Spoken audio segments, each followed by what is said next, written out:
Jadi kalau Anda ingin jadi bagian dari orang takwa, terus tambah iman, tambah yakin, maka semakin kita bertambah keyakinan kepada Allah dalam setiap situasi, akan bertambah ketenangan dalam jiwa kita. Nah, dalam situasi ini pun sama, kita ada wabah sekarang, itu kan diuji oleh Allah dengan COVID-19. Kalau kita tambah kuat kedekatan dengan Allah, banyak zikirnya, banyak salawat pada Nabi, banyak mengamalkan petunjuk Nabi. Kalau petunjuk Nabi itu pasti dari Allah sumbernya. Ya kan pernah saya buat ini yang ada diagram ini. Mungkin nanti besok lusa lah saya coba terangkan ini. Ya, yang wabah ini, udah lihat kan? Yang saya tunjukkan ini. Ini kan ada semua. 15 abad yang lalu. Ya. Kata Nabi itu, atani Jibril alaihissalam, Jibril datang kepada aku menyampaikan bahwa umatmu akan diuji bil humma wa ta'un, dengan demam, ya, dan wabah.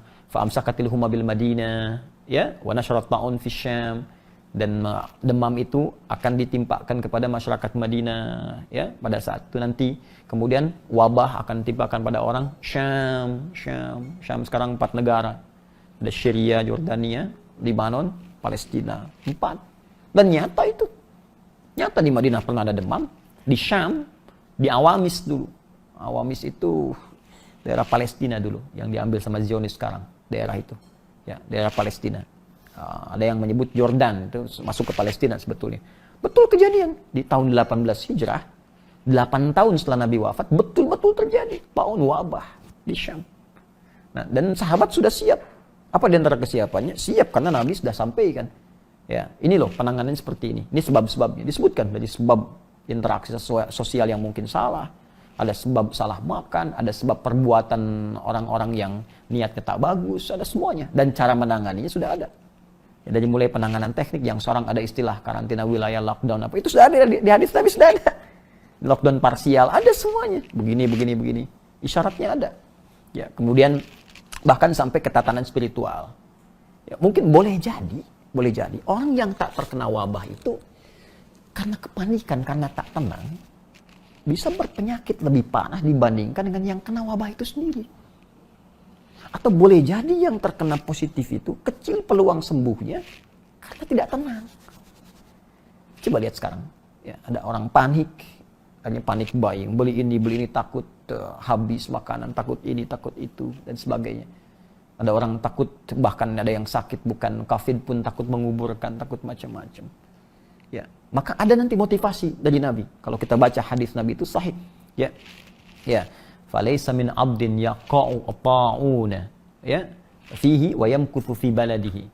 Ya, dan tidaklah ada seorang hamba jika saat terjadi wabah itu dan dia tinggal di tempatnya di negeri itu, ya, sabiran muhtasiban, dia sabar dan banyak mengoreksi diri.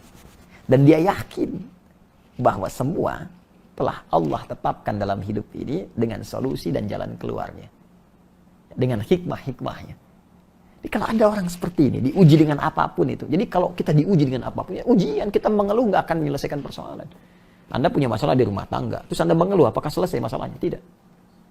Ini ada wabah, apakah akan selesai dengan banyak berselisih, banyak menuduh, banyak ini? Nggak akan selesai.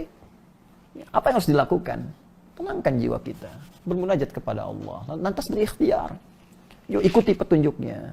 Semua bersinergi, hindari saling mencela, hindari saling menuduh, hindari kepentingan-kepentingan sesat. Duduk bareng-bareng, sinergi semua. Ya, saling bantu. Dokter kita support, perawat support. Ini bangun ini yang birokrasi, yang diplomasi, yang semua ulama, semua dukung masyarakatnya. Kalau semua sudah bisa bersinergi, selesai. Tapi ada satu yang jadi solusi. Secara spiritual kuatkan. Karena kalau kuat spiritualnya, imun kita pun bertambah, ketenangan jiwa itu muncul. Maka jiwa yang tenang akan melahirkan aktivitas yang cemerlang. Nah, itulah iman.